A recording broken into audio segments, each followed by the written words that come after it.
আসসালামু আলাইকুম প্রিয় ভিউয়ার্স ও খামারি ভাইয়েরা, আপনাদেরকে আন্তরিক শুভেচ্ছা অভিনন্দন দিয়ে শুরু করছি আজকের আলোচনা।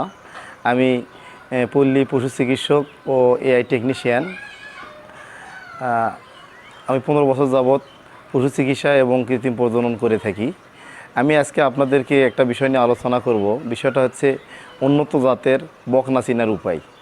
প্রিয় খামারি ভাইয়েরা, আজকে এই আলোচনাটি শোনার আগে আপনারা আমার চ্যানেলে যারা নতুন, আমার চ্যানেলটি সাবস্ক্রাইব করুন এবং পাশে থাকা বেল আইকনটি অল বাটনটিতে ক্লিক করুন, যাতে আপনারা নিয়মিত আমার পরবর্তী ভিডিওগুলো দেখতে পান। এখন আপনাদেরকে আমি বাচ্চাটি দেখাবো এবং কিভাবে উন্নত জাতের বাচ্চা আপনারা চিনবেন আমি এটি বর্ণনা করব। লক্ষ্য করুন, এই বকনা বাচ্চাটির জিবাটা দেখেন সাদা, জিবাটা সাদা হবে এবং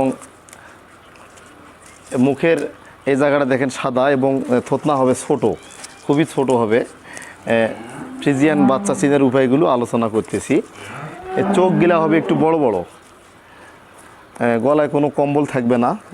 দেখুন ভিউয়ার্স, আপনার কানগুলা হবে খুব ছোট, ছোট্ট ছোট্ট কান হবে এবং এই চামড়া হবে খুব লুজ, চামড়া হবে খুব লুজ। এগুলো উন্নত জাতের বকনা চিনার উপায়। আপনারা এরকম যেখানে দেখবেন এই বাচ্চাগুলো কালেকশন করবেন। আশা করি আপনারা ফার্ম করে ইনশাল্লাহ ক্ষতিগ্রস্ত হবেন না, এগুলোর ভবিষ্যৎ ভালো আসবে আর কি।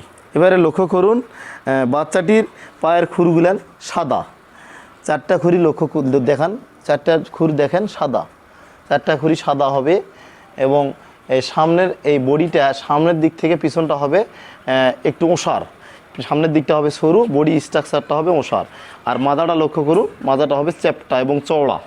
আর এই পাঁজরের হাড্ডিগুলো সুস্পষ্টভাবে দেখানো যাবে। লেজটা হবে খুব ছোট, লেজটা হয়তো যে নিচে হাঁটু আছে, হাঁটুর উপরে থাকবে লেজটা এবং বাঁটের যে জায়গাগুলো, চারটা বাঁট চার জায়গায় থাকবে, চারটা বাঁট জায়গা চার জায়গায় থাকবে এবং জুনিটা হবে খুব ছোট, জুনিটা খুব ছোট হবে। জুনি যদি নিচে নামে যায় তো বুঝবেন যেটা শাহিওয়াল মিক্সিং আছে।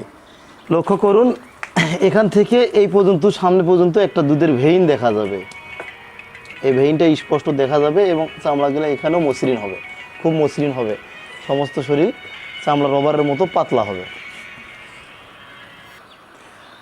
দর্শক, এই বাচ্চাগুলা খুব ভালো কোয়ালিটি, 100% হলস্টিন ফ্রিজিয়ানের বাচ্চা। এগুলোকে সেফজুন বলা হয়, সেফজুনের বাচ্চা। সেফজুন বলতে যেটা বোঝায় সেটা হচ্ছে এই গাভী বাচ্চাগুলো, বকনা বাচ্চাগুলো কখনো হিটে আসে নাই, এগুলো রিজেক্ট না। এগুলো দিয়ে যদি আপনারা ফার্ম শুরু করেন ইনশাআল্লাহ লাভবান হতে পারবেন। আর দুধের গাভী কিনলে অবশ্যই প্রতারণা হওয়ার ভয় থাকে। এ ধরনের বাচ্চা নিয়ে যারা ক্ষুদ্র খামারি বা নতুন উদ্যোক্তা এ ধরনের বাচ্চা কিনবেন, কিনে শুরু করবেন, আশা করা যায় ভালো ফল পাবেন। কারো যদি বকনা বাচ্চা প্রয়োজন হয়, এ ধরনের বাচ্চা ইনশাআল্লাহ আমার কালেকশনে থাকে, আপনারা আমার সঙ্গে যোগাযোগ করবেন। ডিসক্রিপশনে আমার নাম্বার দেওয়া থাকবে এবং আমার চ্যানেলটি সাবস্ক্রাইব করে রাখবেন এবং পাশে থাকা বেল আইকনটিকে অল নোটিফিকেশন আপনারা ক্লিক করবেন, তাহলে নিয়মিত আমার ভিডিওগুলো পাবেন।